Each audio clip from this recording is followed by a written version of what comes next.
指节还小的蚂蚁用打包袋编织而成。那这只有一条线而已，所以它的脚也是在线做出来，也是这条线里面的。又一根吸管也能变这样。那是海马，这是龙舟，对不对？啊，这是飞龙。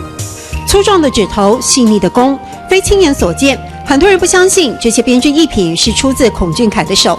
须，他们没办法拉的这样子 ，QQ 的，在这个地方是卡到，他们没办法做成 S 型，或是他们只能办法拉直直的。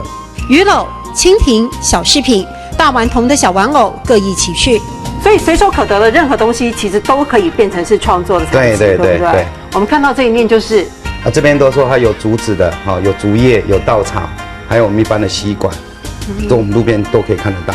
我们都可以粽叶也可以，粽叶也可以，对。那空气箩都猛汹涌，看起来都不一样。对，专门用手工去做哎。全部黑手工做的，全部是手工做的。全部手工做的，手工做的，对，手工。所以也是爱物惜物。对，爱物惜物。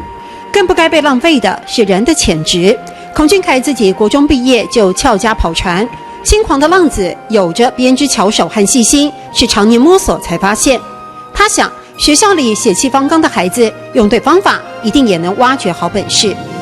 然后说可以很耐心的做完一件事情，都从一根吸管解成32条开始，慢慢磨心性。有时候剪很粗的时候，我说那还可以剪3条，他说不可能。然后剪一剪的话说，老师真的有可能32条。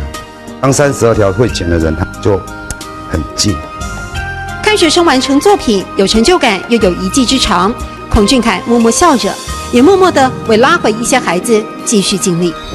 孔老师教导孩子们以作品来证明自己，而他也从中找到了传承技艺的机会。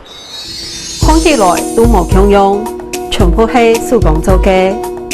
空气来都无强用，全部是手工做的。